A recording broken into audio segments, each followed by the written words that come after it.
Hi, this is a step-by-step assembly video of the needle guide.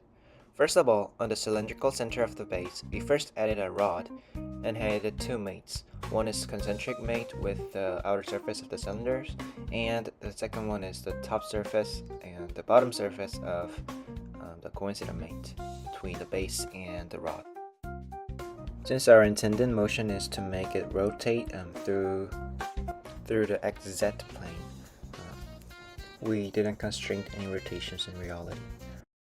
The next part we added is the external glove, the first half.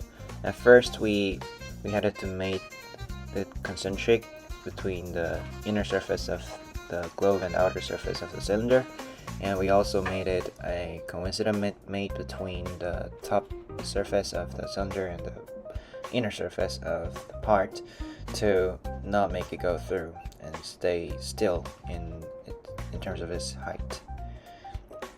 And since it is free to rotate, but in reality we doesn't meant to have multiple rotational axes, we also made a parallel between the planes of the full assembly and the external glove. Next we added 4 additional rods, and which will obviously be holded by those little edges on each end of the glove. For each of the rods we added a concentric mate between the walls of the cylinders again, and also the coincident mate between the surfaces to make it fix. So once it is fixed, it will be nicely fit, but the problem is it will still rotate on it by itself, which in reality has not a big issue since it will be fixed, but since it's assembly file we had to make it fully defined. So again we made each of those rods plane be parallel to the top plane of the full assembly. So next part is the gear part, which will be in hold of the external glove. So here's the internal gear. We added a sun gear, which is located in the center, and 4 spur gears around them. And the mates between them is first of all the coincident mate between the planes so that it doesn't move left and right and hold in place, and also the gear mate, as well as the concentric mate between the central sun gear and internal gear.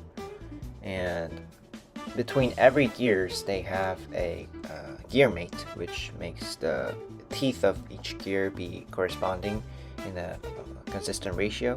So sun gear and spur gear, as well as spur gear and internal gear, all have its gear mate. And again for the 4 spur gears, since they have to hold in place, and we first draw a sketch around the surface of the internal gear and made it 4 central points. They're equally spaced, and made each of those spur gears concentric to the.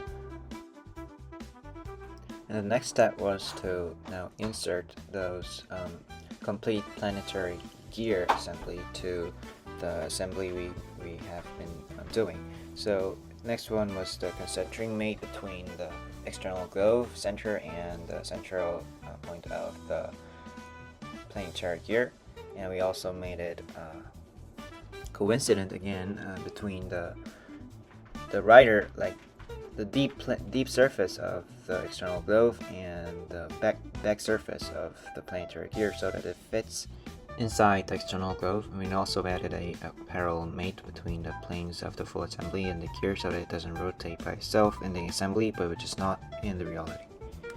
The next part we added then is the handle, which will be poked inside the central hole.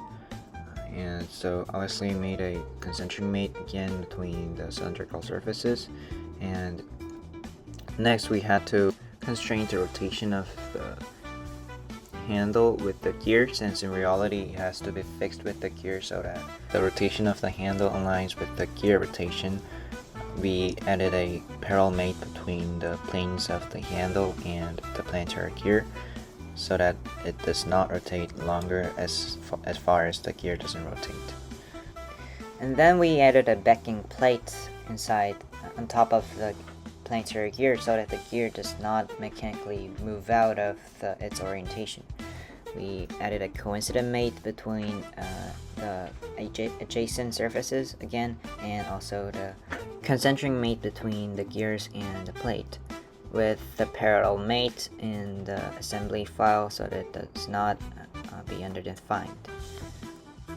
We also added a secondary backing plate behind the gear so that in the Z direction, gear is fully limited in its movement and only rotates. We also made it a coincident mate between the plane of the secondary backing plate and the handle's a little edge that is parallel to the front plane of the backing plate, and made it coincident to limit the Z direction movement of the handle, so the orientation of the gear and the handle stays still and it only rotates in reality and fully fixed in this assembly file. The next part we added in this assembly is the outer shell, which will be attached with the needle and the first half. And since there are corresponding holes are same in size and distance, we added a concentric mate with each corresponding holes and the cylinders so that it perfectly fits together and limits its direction. And we also made it a coincident mate between the surfaces so that it perfectly fits with the handle. This mechanically fits well with minimal tolerances in reality as well.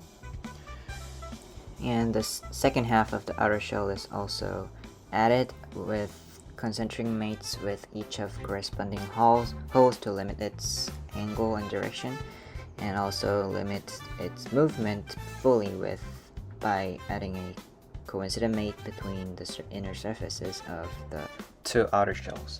But before that, we have to actually insert an inner shell between those two round tips of the outer shells, which is why we designed it and divided it into half before, in order to insert the inner shell that rotates inside fully with the needle.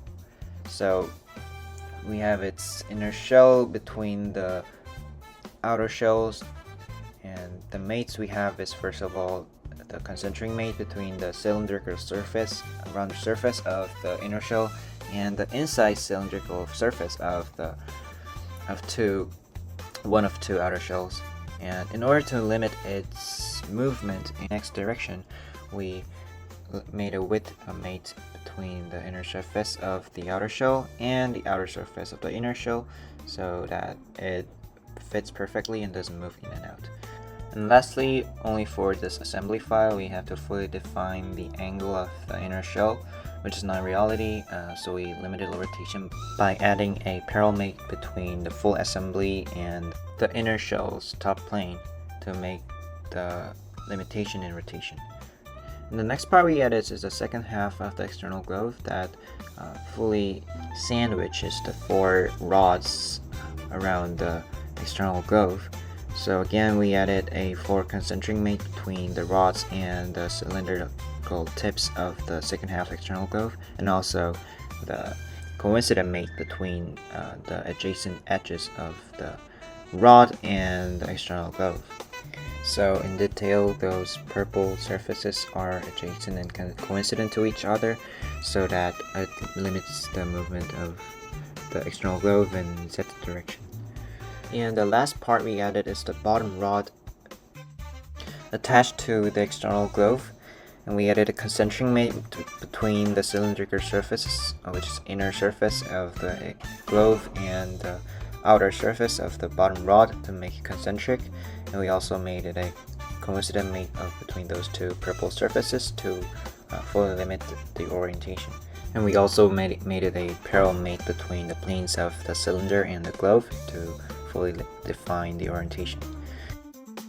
Next, we're going to demonstrate the brief motion of this whole needle guide by first suppressing the parallel mate that limits the rotation of the part above the base. So it will rotate like that. And the next parallel mate we're going to suppress is the handle, which will actually rotate like this with the gears and the shells.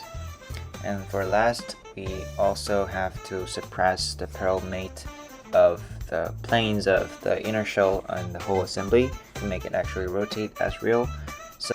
So this as a whole creates a 3-axis of rotation, which is XZ, XY, and YZ, all with the handle, the base rod, and the inner shell to assist the accurate, minimally invasive surgery.